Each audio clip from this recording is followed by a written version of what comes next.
자, 뉴욕 증시는 혼조를 보였는데요. 나스닥 지수는 강했습니다. 그 강함의 배경은 엔비디아의 주가의 4% 넘는 상승이 가장 큰 동력이 됐는데 사상 최고치를 또 돌파를 했죠. 엔비디아가 이렇게 올라갈 때 사실 국장에서는 SK하이닉스를 비롯한 그 HBM 관련한 종목들이 함께 따라오르곤 했잖아요. 근데 어느새부턴가 지난주부터도 이게 같이 따라오는 날이 있고 그렇지 않은 날이 있어서 참 우리 시장은 정말 오리무중이구나, 알 수 없구나 싶기도 하고요. 그 통계적으로 보면은 미국 대선이 있었던 해에 국장이 좀 조정을 보였다라는 부분도 있기 때문에 이 부분이 영향을 또 미치는 건가 싶은 생각도 들었습니다. 자, 뉴욕 증시는 또 계속해서 실적 발표 내용들이 이번 주에 정말 많이 전해질 텐데요. 그래서 오늘 그 수요일 날 이제 장 끝나고 나서 테슬라 실적 발표가 있을 텐데 그래서 오늘 글로벌 인터뷰는 권동우 부장 모시고 외래시신고 권동우 부장 모시고 자세한 테슬라 이야기도 함께 좀 여쭤보도록 하겠고 월간 뉴스레터는 YMG 박종원 팀장과 함께 오늘도 밤사이 있었던 다양한 소식들 정리하고 데이터까지 좀 확인을 해보도록 하겠습니다. 자, 먼저 월간 뉴스레터 YMG 박종원 팀장 함께 할게요. 어서 오세요. 네, 안녕하세요. 네. 비가 와요? 비 온다는 거 알고 있었어요? 몰랐습니다. 저도 나왔다가 다시 들어가서 우산 들고 나가지고 아니 늦을 뻔했어요. 비 오면 이제 한 번 더 비 오고 그럼 더 추워질 것 같아요. 주말에도 그러니까요. 그랬잖아요. 네, 근데 낮에는 사실 지금 서울 지역 같은 경우에는 네. 낮에 그렇게 안 덥지 않으세요? 저는 이제 경기도 지역에 주로 낮에 있어가지고 아. 조금 추워요. 저는 좀 약간 예. 북쪽이잖아요. 또. 북쪽이라서. 추워요. 예. 저는 좀 쌀쌀해요. 더워서 아직 이제 11월인데. 아, 우리 박 팀장님은 젊구나. 아직 에너지가 그렇죠. 예, 한 넘치는구나. 1년 차이면 어마어마하니까요. 그죠? 그렇습니다. 예. 자, 지금부터도 우리 도발을 하는 네. 예, 오늘 1년 차이면 뭐 아유, 거의 뭐 할머니랑 뭐요? 뭐요? 오늘 왜 네. 그래요? 나한테 왜 그러는 거예요? 뭐 기분 안 좋은 일 있었나요? 오늘 비가 나한테 와가지고 오늘. 눈물이 나네요. 정신줄 계속. 예, 꽉 예. 붙잡으시고요. 예. 알겠습니다. 자, 자, 오늘 또 뉴스 보도록 네. 하겠습니다. 네, 바로 보도록 하죠. 지금 사실 실적 발표 시즌이고, 음.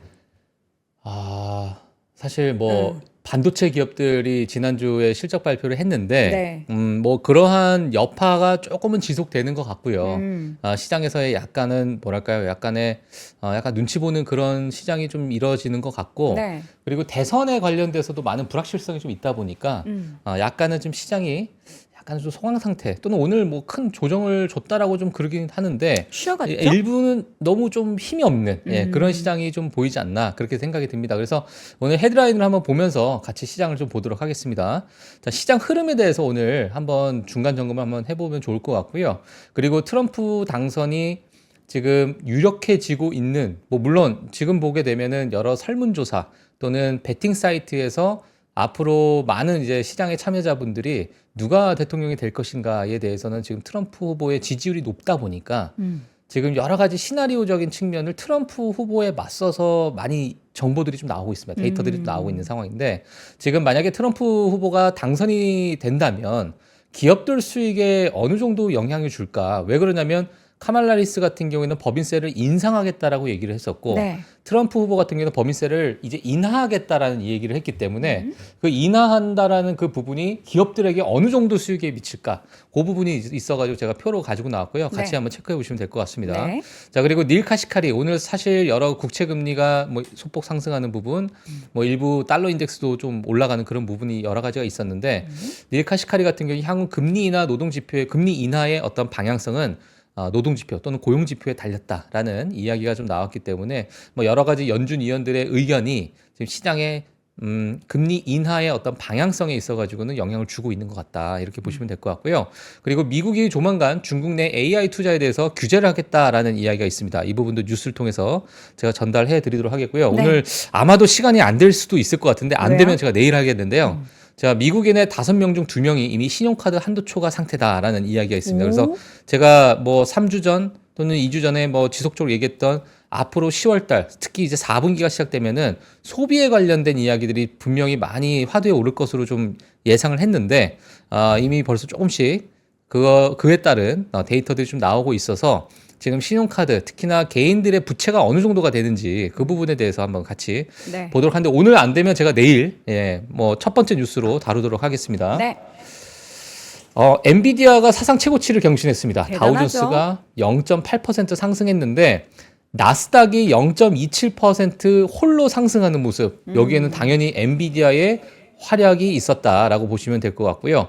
S&P 500은 0.18% 하락을 했고요. 러셀 인처 지수가 큰 폭 하락을 했습니다. 예, 그래서 1.58% 하락을 했는데 당연히 러셀 2000 지수 같은 경우에 큰 폭 하락을 했던 이유는 금리 인하에 대한 속도가 생각보다 더딜 수도 있다라는 의견들이 좀 나오다 보니까 사실 러셀 2000 지수 같은 경우에 금리 인하가 좀 많이 이제 내려가줘야 만약에 그래서 차입 비용 같은 경우에 과거에 많은 뭐 그런 자본 조달이나 이러한 부분에서 뭐 힘들었던 그런 기업들이 좀 괜찮아지지 않겠느냐. 기업들의 수익 측면에서도 또는 실적 측면에서도 좀 어느 정도 회복할 수 있는 그런 여건이 마련되지 않겠느냐라는 그런 부분이 사실 러셀 2000 지수에 많이 기대감이 있었는데 지금 최근에 나오는 금리 인하 방향성에 대해서는 약간은 좀 천천히 갈 것이다. 늦어질 수도 있다. 또는 동결에 대한 이야기도 나오다 보니까 오늘 러셀 2000 지수가 큰 폭, 상대적으로 큰 폭의 하락을 보여줬다. 이렇게 보시면 될 것 같습니다. 네. 섹터 흐름을 보시게 되면 엔비디아가 지금 채팅창에 문승윤 님이 예. 어제 엔비디아만 올랐나요? 이렇게 물어주셨는데 예. 죄송합니다. 왜 그래요? 자, 무슨 일 있었어요 방금? 물어봐 주셨는데 했는데 물어주셨는데 해놓고 제가 물어주셨는데. 예. 엔비디아가 진짜 다른 빅테크 종목들 중에서도 유독 네. 쏠림이 진짜 있는 것 같아요. 그러니까요. 예. 엔비디아 의심을 많이 하셨겠죠. 네, 의심했어요? 아니요, 저는 안 했죠.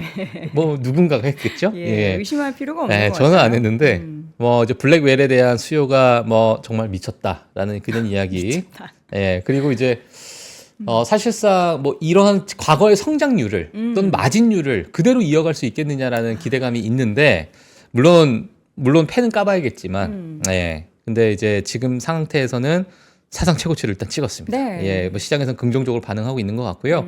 자, 그 외에 기업들 보시게 되면은 오늘은 좀 좋지 않았어요. 딱 보시면 아시겠지만 그렇게 좋지 않은 모습을 보였다. 붉어요. 예. 근데 제가 이제 사실 저도 뭐 나름 미국 주식에 대해서 늘 정보 전달을 좀 해드리다 보니까 네. 제가 방송에서 말씀드리지 못하는 그런 여러 가지 섹터들을 저는 늘 같이 보거든요, 사실. 늘 보는데 뭐 말하고 싶은 섹터가 있어요, 요새? 오늘 이제 조금 자극을 줬던 섹터들이 좀 있어요. 그래서 어떤 그 부분 저 뒤에 가서 좀 말씀드릴 텐데 네. 일단 전 세계적으로도 뭐 그렇게 재미가 있진 않았습니다. TSMC 뭐 0.5% 상승하고 외에는 전 세계적으로도 그렇게 크게 좋은 흐름은 아니었다 이렇게 볼 수 있을 것 같은데요. 일단 금리와 유가 보도록 하고요. 제가 뒤에 가서 빠르게 보도록 하겠습니다. 오늘 네. 조금 자극적인 뉴스와 좀 연결이 되는 아니 부분인데 왜 아침부터 이렇게 자꾸 자극 이런 단어를 쓰시는 거예요? 뭐 밤새 무슨 일 있었어요? 화요일이니까. 이상하네. 자, 근데 아니 금리가 아니 왜요? 예, 아니요. 제가 생각하는 게 아니죠. 뭐요? 아닙니다. 요새 약간 음란마귀 씨인 것 같아요. 예, 우리 자 박 금리와 팀장님. 유가 한번 보도록 하겠습니다. 금리가 계속 올라가요. 예, 지금 10년물 국채 금리가 4.19% 네. 예, 상승을 하고 있는 모습이고 지금 사실 50bp 금리 인하가 일어난 후에는 지금 금리가 지속적으로 좀 올라가고 있는 상황이고 앞으로 향후 금리 인하 정책에 대해서 또는 뭐 경기에 대해서 뭐 어찌 보면은 경기 데이터 그러니까 뭐 예를 들면 여러 가지 소매 판매부터 해서 뭐 CPI가 너무나도 뭐 좋게 나온다든지 CPI 같은 경우 예를 들면은 너무나도 스티키한다든지 네. 이러한 여러 가지 사실 금리 인하 정책에 반하는 그러한 여러 가지 데이터들이 나오게 되면은 현재 금리 인하의 방향성 자체가 뭐 좋게 얘기하면 마일드한 거죠. 마일드한 금리 인하가 이루어질 수도 있고 조금은 나쁘게 얘기하자면 사실상 어느 정도 좀 약간의 지금도 고금리 상태거든요. 이 고금리 상태가 더 유지가 될 수 있는 지금의 상태가 된다. 이런 상황이 될 수도 있기 때문에 지금 채권 시장에서는 이러한 부분은 일부 좀 반영을 하고 있는 것으로 보여집니다. 예, 그래서 이렇게 좀 보시면 될 것 같고요. 자, 그다음에 금리 국채 투자하시는 분들은 지금 스트레스 하지 말라고 하죠. 엄청, 맞아요. 그러니까 주말에 저희 인터뷰 영상 중에서도 예. 그런 영상이 있었거든요. 지금 장기 국채 투자하는 것에 대해서는 조금 이제 경계를 해야 한다라고 했는데 그럼에도 불구하고 이미 이제 투자하셨던 분들은 맞아요. 지금 어떻게 되실지. 뭐 일부 뭐 과거의 채권왕이라고 했던 뭐 제프리 기획, 건들라, 예, 뭐 그리고 지금 최근에 뭐 채권왕이라고 불려지는 여러 많은 분들께서도 계시지만은 네. 지금 뭐 채권 투자에 대해서는 특히나 이제 장기물에 대해서는 조금은 투자를 우리가 주의를 줄여야 하셔라. 된다라는 의견들이 지금 나오고 있습니다. 월가에서 나오고 있기 때문에 자, 그 부분을 한번 체크해 주시면 될 것 같고 네. 그다음에 뭐 WTI 기준으로 봤을 때는 유가가 일부 소폭 상승을 했습니다. 뭐 1.68% 상승을 했는데요. 뭐 지속적인 하락 이후에 일부 뭐 기술적인 반등이다라는 이야기가 좀 나오기 있어서 이 부분도 체크를 해주시면 될 것 같고요. 자, 기업별 소식 세 기업만 빠르게 보도록 하겠습니다. 보잉입니다. 자, 노조와 새로운 계약 체결 가능성에 파업 종료 기대감이 나오고 있는 상황이고 주가 3%대 상승을 했습니다. 시그나입니다. 시그나가 휴메나와 합병 논의 재개 소식에 주가 4%대 하락을 했습니다. 시그나 같은 경우에는 자, ASML 같은 경우에는 번스타인에서 이번에 뭐 실적 발표를 받겠죠. 보면서 목표가를 기존 1,052불에서 815달러로 엄청나게 목표가를 낮추게 되면서 아니, 왜 이렇게 많이 2025년에는 상당한 어려움이 있을 것으로 전망한다. 뭐 ASML에서 이미 가이던스를 그렇게 제공했기 때문에 거기에 맞춰서 그렇죠, 실적 그렇죠. 가이던스에 맞춰서 예. 조정을 했다. 그래서 뭐 예약 판매율 같은 경우에도 크게 하락을 하는 모습을 보이다 보니까 뭐 2025년 또는 2026년까지 좀 장기적으로 어려움이 있지 않겠느냐라고 전망을 했습니다. 그래서 주가 마이너스 2%대 추가 하락을 했습니다. 네. 최근에 좀 하락을 많이 보여줬었는데 그러네요. 자, 이렇게 보시면 될 것 같고요. 이거는 뭐 이제 저희 실적 발표 기업들 수를 보시면 될 거. 어제 제가 말씀드렸기 때문에 못 보신 분들은 요 데이터 좋아하시는 것 같아요. 블록 쌓기 데이터. 블록 쌓기 데이터. 네, 요 그래프 좋아하시는 것 같아요. 예. 어제도 가지고 오시고. 이게 그렇죠. 네, 예쁘죠? 네, 예쁘죠. 알겠습니다. 자, 그래서 자, 요 부분을 한번 보시면 되는데 이번 주, 다음 주, 다다음 주까지가 이제 실적 발표의 피크다 이렇게 보시면 될 것 같고요. 아마 다음 주가 가장 피크가 될 것으로 보여집니다. 예, 그래서 어느 정도의 규모의 기업들이 실적 발표하는지 체크해 주시면 될 것 같고요. 네. 이것도 뭐 어제 제가 보여드렸지만 요 맵을 항상 이번 주는 늘 보시는 게 좋을 것 같습니다. 예, 수요일 날 테슬라 실적 발표한다라는 거 보시면 될 것 이게 같고요. 목요일인가요? 아마존이 있었는데 그게 빠졌다고 또 그러더라고요. 아, 그래요? 테슬라도 어제 빠졌고. 그러니까 제가 이거 업데이트를 해서 다른 그러니까 어닝스 위스퍼스도 틀릴 때가 있는 거예요. 그럴 때 많아요. 어. 예, 사실 이게 여러 기관에서 이런 지금 어닝 그 맵을 좀 보여주는데 네네. 본인들이 좋아하는 기업을 넣고 관심 없는 기업은 자기들 그래요? 빼고 예, 이런 것도 있는데 물론 네. 이제 제가 이걸 업데이트해서 다시 좀 가지고 나오도록 하겠습니다. 네. 예, 그래서 실적 발표 보시면 될 것 같고요. 자, 오늘 이제 시장 흐름을 한번 보시면 좋을 것 같은데 네. 사실 오늘 같은 경우에는 뭐 엔비디아 상승했지만 라지캡, 그러니까 뭐 시총이 높은 그런 기업들, 스몰캡, 시총이 낮은 기업들, 성장주, 가치주 할 거 없이 이렇게 이제 분류를 하게 되면 이렇게 분류가 되거든요, 사실. 뭐 시총에 따라서 분류를 하고 시총 안에서도 그냥 가치주냐, 성장주냐, 뭐 이런 것까지 다 분류를 하는데 전반적으로 다 좋지 않았다. 자, 이렇게 좀 보시면 될 것 같고요. 그리고 미국 달러 인덱스까지도 상승을 했습니다. 제가 요거는 지금 15분 단위로 제가 가지고 나왔습니다. 그러니까 오늘 흐름이에요. 오늘 흐름인데 달러 원화율 난리 났어요. 예, 달러 지수가 이제 상승하게 되면 상대적으로 이제 주식 시장이 좀 빠지는 그런 약간의 역학관계가 좀 있잖아요. 그러다 보니까 지금 최근에 달러 지수가 최근에 안 좋았다. 달러가 좀 약달러로 넘어가고 있다라는 이야기가 한 지가 뭐 한 2, 3주밖에 안 됐던 것 같은데 그 2, 3주 사이에 다시 달러 인덱스가 계속 오르고 있어요. 저희가 이제 지난주에 변정규 전무님 모시고 관련한 이유, 그러니까 과거에 달러가 강세를 보였던 이유와 최근에 강세를 보였던 이유가 다르다라는 부분을 말씀을 드렸고 그 전망까지 담았던 인터뷰가 지난주에 있었으니까 여러분들 궁금하신 분들은 그 인터뷰를 다시 한번 좀 차분히 지켜보시는 게 좋을 것 같습니다. 네. 이거 계속 이렇게 올라가고 국채금리도 올라가고 하는 게 물론 미국 경기가 좀 그만큼 쎄하지 좋다라는 않아요? 건데 약간 저는 좀 쎄하거든요, 뭔가. 근데 미국 쪽에서는 좋을 것 같아요. 미국 시장도 그렇고 좋은데 반대로 우리나라 쪽에서는 그러니까 미국이 예를 들면 출렁거리면 우리나라가 그 시장을 받아들일 수 있을까라는 생각도 있고, 예, 그래서 지금 미국의 3분기 실적 발표, 또 미 대선 여러 가지 너무나도 복합적으로 좀 복잡한 상황이다 보니까 맞아요. 우리가 봐야 될 게 참 많아지는 것 같아요. 그리고 뭐 중국의 부양책도 뭐 앞으로 어떻게 될지 지금 뭐 금리 인하를 했다라는 그런 이야기들이 어제도 나오긴 했었지만 네. 뭐 중국 시장에서는 전혀 이제 오히려 뭐 조정을 주고 있는 그런 상황이다 보니까 이러한 지금 여러 가지 시장 자체가 약간은 개인적으로 한 발짝 좀 뒤에서 좀 지켜봐야 될 구간인가라는 생각도 들기도 하고요. 자, 그래서 이제 달러 인덱스도 지금 상승하고 네. 있는 상황이다. 최근에 이제 빅테크들을 보게 되면 아시겠지만 엔비디아가 거의 독주 상태로 보시면 될 것 같습니다. 여전히 늘 그랬듯이. 너무나도 강한 흐름을 보이고 있고 오늘도 뭐 엔비디아만 4% 오르는 상승을 보이고 있는데 지금 여기 화면에서는 안 보이지만 넷플릭스가 여기 포함이 되어 있진 않아요. 하지만 네. 넷플릭스도 사상 최고치 경신했습니다. 넷플릭스 대단하죠. 네, 대단합니다. 지금 엔비디아, 넷플릭스 이 두 기업만 상위 기업들을 우리가 보게 되면은 이 두 기업만 지금 녹색불이 들어오고 있는 그런 상황이다. 나머지 기업들은 뭐 물론 애플도 좋아요. 애플도 좋고 하지만 요 표에서 보시게 되면은 이 상승 폭에 대해서 엔비디아가 워낙 급격하게 상승하다 보니까 지금 네.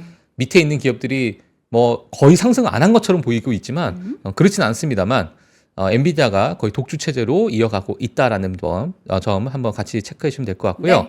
자, 오늘 제가 말씀드리고 싶었던 게 앞서서 지금 경제를 알자님부터 해가지고 아이온큐에 대해서 좀 이야기가 많이 나왔어요. 뭐 이슈가 있습니까? 네, 아이온큐에 대해서 뭐 사실 살려고 했는데 못 사셨다 뭐 이런 이야기가 있는데 지금 양자 컴퓨팅 섹터가 지금 상승을 하고 있습니다. 와, 나 아이온큐 진짜 많이 올랐네. 네, 아이온큐가 지금 가장 왼쪽 상단에 지금 위치하고 있는데 이게 지금 저점 대비해서 지금 엄청나게 올랐어요. 지금 뭐 2배 넘는 그런 상승을 지금 보이고 있는 상황이고 양자 컴퓨터를 혹시나 이 섹터를 보시는 분들은 요 네 기업을 아마 아실 수도 있을 것 같은데 뭐 D-Wave 퀀텀 아니면 뭐 아키 퀀텀 그리고 리게티 컴퓨팅 이러한 기업들까지 그 아이온큐 뭐 여기서 가장 이제 대표적인 게 아이온큐라고 보시면 될 것 같고요. 나머지 기업들 보게 되면 뭐 시총이 뭐 1,000억 또는 뭐 3,000억 그 정도 수준이에요. 우리나라 돈으로 보게 되면. 그러니까 정말 뭐 작은 미국으로 따지면 정말 작은 기업이긴 한데 지금 최근에 있어서 중국 내에 AI 투자를 규제한다라는 이야기 때문에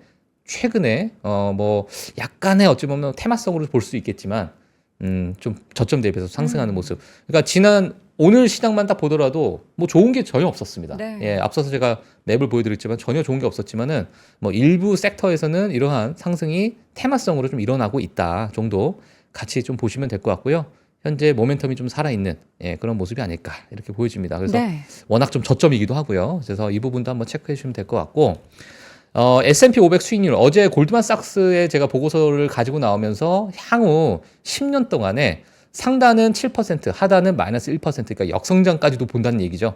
그래서 이 향후 10년 동안의 수익률이 어떻게 될까의 다른 버전의 데이터이기 때문에 혹시 이 데이터 필요하신 분들 보시면 될 것 같은데요. 상식으로 알고 계시면 될 것 같아요. 술자리에서 한마디 좀 할 수 있는. S&P 500 수익률이 지난 10년 동안에는 약 13%가 됐습니다.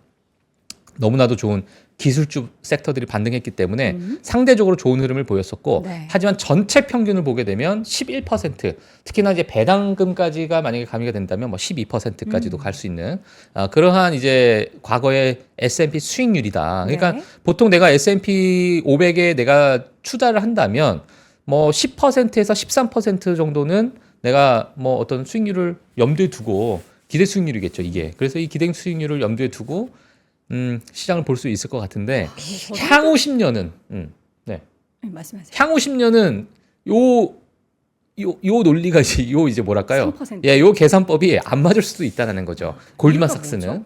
예, 그래서 이제 지금까지 과도하게 쏠려 있는 미국 시장에 아웃퍼폼하는 그 비중, 그리고 상대적으로 뭐 이버진 국가의 여러 가지 괴리율, 또는 미국 내에서 뭐 빅테크와 그렇지 못한 나머지 중소형 기업들의 괴리율, 이런 괴리율이 제자리로 돌아가는 그런 과정 속에서 또는 과거의 성장률을 지속적으로 보이기가 힘들잖아요. 사실 성장률이라는 것은. 그쵸. 예, 그러니까 성장률이라는 것은 결국엔 둔화가 되는 부분이고 성숙기로 넘어가게 되면은 또 빠지는 부분이기 때문에 그러한 부분에 대한 주가의 어떤 회복, 그러니까 되돌림 현상이죠. 일부. 그러니까 일부 되돌림 현상과 그런 것들이 다 복합적으로 일어나게 되면 결국에는 S&P 500이라는 이 지수 자체가 베이스라인으로 3% 정도 예상이 되지 않겠느냐라는 네. 게 골드만삭스의 향후 10년 전망치이기 때문에 자, 이 부분도 뭐 골드만삭스는 늘 뭐 저렇게 뭐 보지 않나? 뭐 이렇게 볼 수 있겠지만은 한번 염두에 두고 네. 네, 미국 시장을 좀 지켜보시는 게 좀 좋을 것 같아요. 그래서 저는 뭐 중요한 또 지표 중에 하나다라고 보여지고 있고요. 예. 그래서 시장의 여러 어떠한 흐름이 음. 많이 변화할 것이다라는 것을 암시하는 것 같습니다. 꼭 3%의 수익률이다. 이게 중요한 게 아니라 지금의 S&P 500의 시장을 압도하고 있는 이런 주도하고 있는 시장 자체가 조금은 눈의 어떤 이제 눈높이를 어느 정도 다른 쪽으로 조금 옮겨가는 그러한 시점이 아닐까 이렇게 좀 메시지로 보시면 될 것 같고요. 네. 그리고 오늘 이제 데이터들이 사실 뭐 여러 가지 다양한 데이터가 나오다 보니까 뭐 중구난방일 수도 있는데 트럼프가 이제 후보가 당선이 됐을 때 법인세 인하하겠다라는 공약을 얘기했어요. 근데 이 부분을 각 섹터별로 계산을 해 보니까 S&P 500 EPS 성장률을 봤을 때 약 4% 정도의 상승 효과를 주더라. 네. 라는 것이 계산으로 좀 나왔습니다. 자, 그래서 물론 섹터별로 보게 되면 유틸리티나 부동산, 에너지 같은 경우에는 그렇게 EPS 성장률이 높진 않습니다만 임의 소비재, 그리고 커뮤니케이션 서비스, 금융, 헬스케어 쪽은 상당히 높은 EPS 성장률을 보이더라라는 부분이 있기 때문에 만약에 뭐 트럼프 후보가 당선이 된 후에 법인세를 인하하게 된다면 자, 우리가 봐야 될 섹터는 어디일까?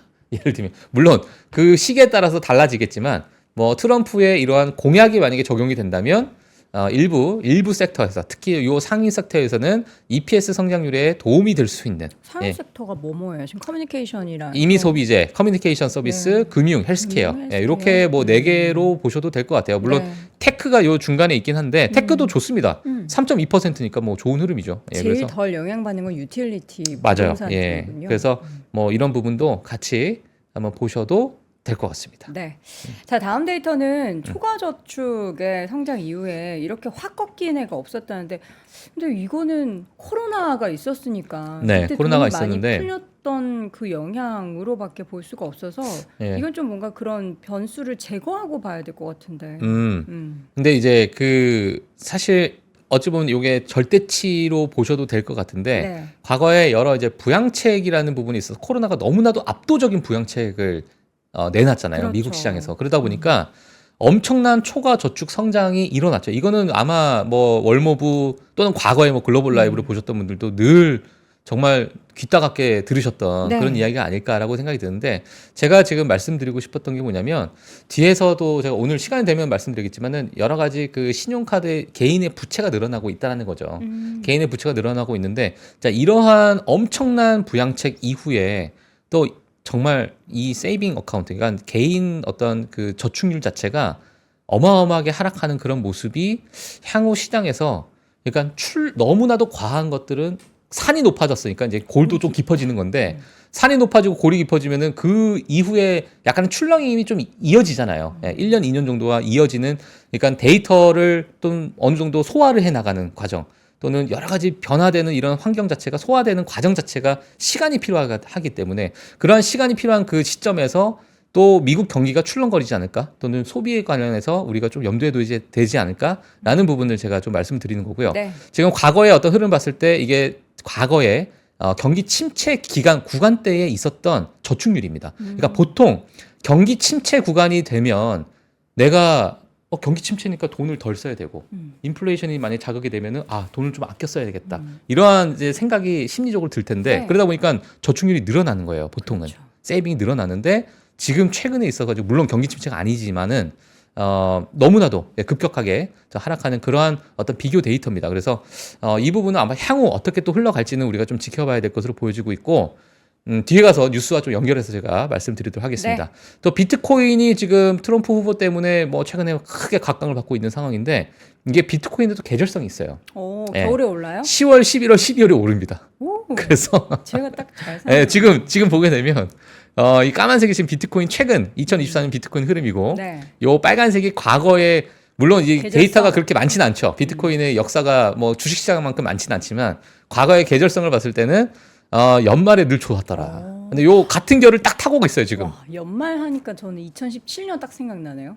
그때 비트코인 처음으로 이제 우리나라에서 존버라는 단어가 나오고 그랬던 시기였는데 그러니까요. 그때도 연말에 정말 맞아요. 제가 가지고 있었던 정말 알트코인이 네. 막 수익률이 5배씩 오르고 그랬거든요. 저는 제가 아는 분들은 비트코인이 뭔지 몰랐을 때 500만 원, 1000만 원씩 투자하셨던 분도 있었어요. 나도 몰랐을 때 살 걸. 그냥 근데 그때 주변에서도 무슨 뭐 이상한 거에 어. 투자하냐 했는데 그분들 뭐 건물 사고 지금은 예, 행복한 지금 건물주로 하다 계신다. 하더라. 예, 그러한 이제 안타까운 소식이 예, 있었습니다. 안타깝다고요? 제 지인이기 때문에 저는 이제 안타깝죠. 예. 자, 자, 비트코인의 네. 계절성. 예. 자, 이러한 모습을 한번 참고만 하시면 될 것 같고요. 자, 이제 뉴스로 한번 넘어가도록 하겠습니다. 오늘 뭐 뒤에까지 다 할 수 있을 것 같습니다. 네. 예. 자, 닐 카시카리가 사실 일자리 침체가 금리 인하 속도를 빠르게 할 수 있다라는 이야기가 좀 나왔습니다. 반대로 이야기하자면 만약에 일자리 자체가 만약에 좀 견고하거나 뭐 그렇게 크게 자극을 안 주네.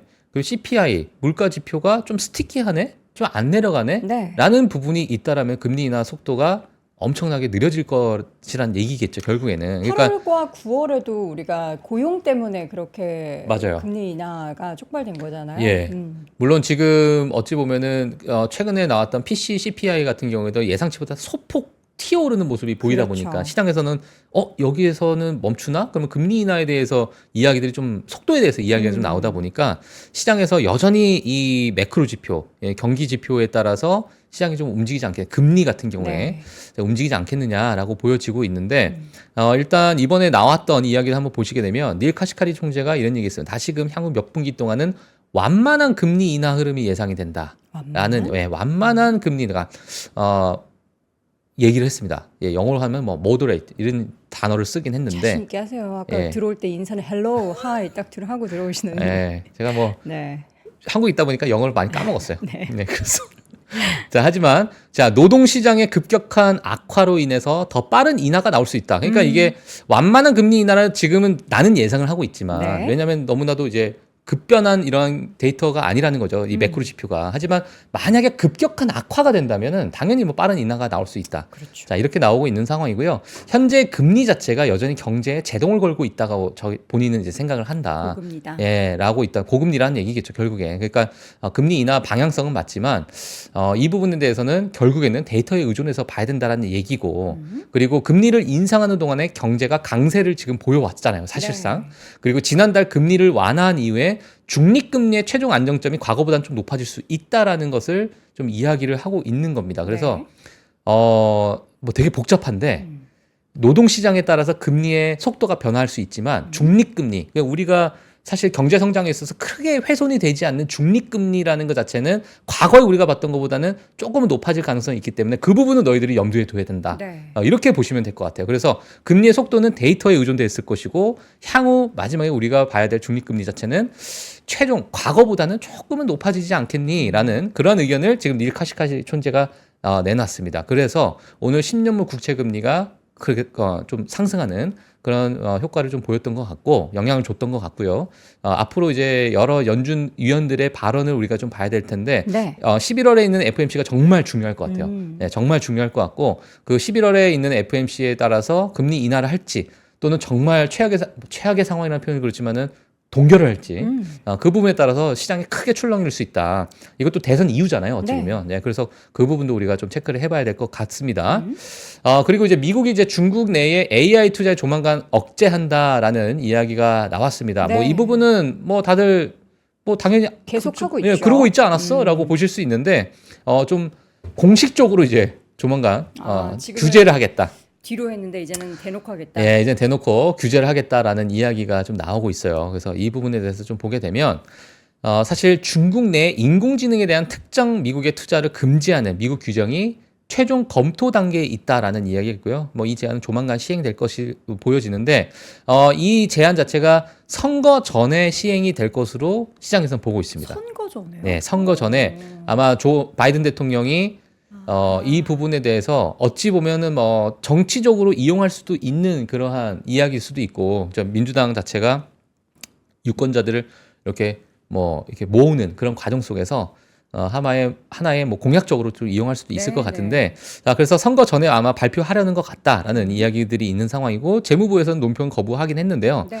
일단 지금 미국 투자자들이 지금 중국 군대에 도움이 되니까 안보를 사실 명분으로 지금 AI를 잡으려고 하는 건데요. 지금 이제 중국 군대에 도움이 되는 것을 방지하는 목적으로 이 부분에서 이제 행정명령을 사실 2023년 8월에 했었는데 그 부분을 이제 조만간 바로 시행을 할 것으로 좀 보여진다. 자, 그러다 보니까 사실 AI 또 반도체, 양자 컴퓨팅도 사실 몇 개월 전부터 나왔었거든요. 이 이야기가 좀 나왔었는데, 자, 이 부분에 대해서 해외 투자를 대상으로 하는 최종 규칙은 관리 예산국에서 검토하고 있다. 그러니까 이러한 규제를 앞으로 할 예정이다. 이렇게 보시면 될 것 같습니다. 그래서 오늘 사실 반도체는 그렇게 가진 않았죠. AI도 그렇게 가진 않았는데 양자 컴퓨팅 분야에서 오늘 일부 반등이 좀 보이는 그런 모습을 보였습니다. 그래서 네. 이 뉴스와 조금은 연결해서 좀 볼 수 있지 않을까. 자, 이렇게 보여지기 때문에 한번 체크를 해주시면 될 것 같습니다. 자, 여기서는 신용카드를 사용한 미국인들 중에서 예. 지금 거의 한 30% 이상이 한도 초과 상태다. 한도가 좀 낮나 봐요. 한도 조정을 좀 요청을 하면 해주지 않을까 싶은데. 아, 그래요? 신용도가 조금 부족하신가? 네. 아주 색다른 해석입니다. 아니, 제가 거기까지 해석 못했어요. 그만큼 지금 빠듯하다는 거잖아요. 맞아요. 예, 그래서 지금 신용카드를 사용한 미국인 5명 중에 네. 2명은 이미 한도 초과가 됐다라고 얘기했는데 이 연령대가 좀 의외였어요. 왜요? 나이가 딱 많아요? 이 한도 초과가 될 것 같다 하면은 약간 보통 20대? 20대, 멋 모르게 막 쓰는 20대라고 생각을 했는데 그 한도 초과되는 인원이 4, 50대가 제일 많았습니다. 그 10대들이 써서 그래, 엄마 카드. 그러니까 아빠 엄마 카드. 제가 0.1초 만에 생각든 게 어. 아유 엄마 아빠 카드를 그렇게 긁었구나 이 생각이 그래서 그런 거 들었는데 아니에요? 자 하여튼 이러한 상황입니다. 지난 신용카드 잔액을 보게 되면요 지난 2분기까지 보게 되면 누적이 1.14조 달러를 돌파했습니다. 와.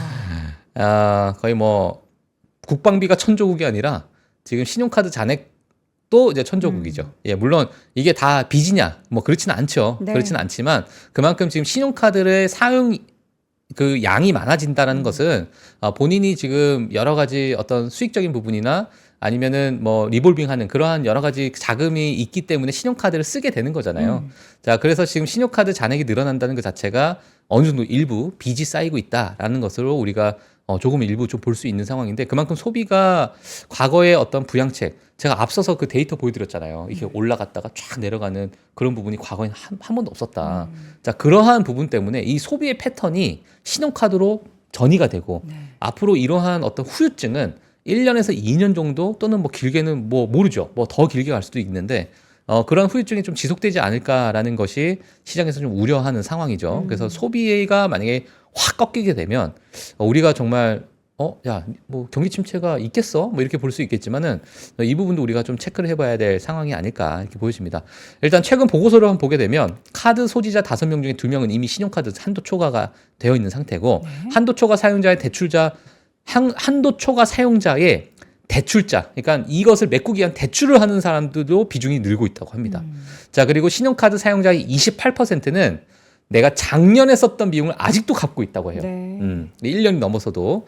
그리고 원인이 이제 실직이 될 수도 있고 연봉이 삭감되는 등 또는 긴급으로 쓰는 등 뭐 의료비, 뭐 재량 지출 등 뭐 과다하게 이제 쓰는 부분인데 평균 신용카드 역대 최고 수준에 가까운 20%가 넘는 이자율을 지금 현재 부과를 하고 있는 상황이고요. 네. 카드 소유자 절반이 매달 빚을 지고 있다. 뭐 이런 이야기. 자, 그리고 이거에 관련해서 뭐 늘 이제 업데이트를 하는 그러한 여러 이제 기관 보고서들을 보게 되면 사람들이 뭐 지금 당장 감당할 수 없는 삶을 살고 있고 지금 그 잔액을 신용카드에 얹고 있다라는 그런 표현을 지금 쓰고 있습니다. 그래서 지금 어느 정도의 그 비중으로 설문조사를 했는가라고 봤을 때 내가 아직 한도 초과는 아직은 아니다라고 네. 하시는데 53%예요. 절반은 내가 아직은 한도 초과가 아니다. 하지만 거의 나는 지금 한도 초과다가 20%. 나는 거의 지금 이제 숨이 지금 깔딱깔딱하다. 이게 17%. 나 그리고 나 얘기 안 할래. 나 속상해. 얘기 안 할래가 6%. 그리고 전 모르겠는데요. 이게 4%. 아예 뭐 한도 초과 됐는지 예, 안 됐는지도 됐는지조차 모르는. 이게 신경 진짜 쓰지 않는다. 플렉스 하시는 분들. 예, 집이 잘 사시는 분들. 내 카드 한도를 모른다. 난 몰라. 뭐 3억인가? 뭐 이러시는 분들. 이러시는 분들이 상위권 금수저들이 4%다. 이렇게 보시면 될 것 같고요.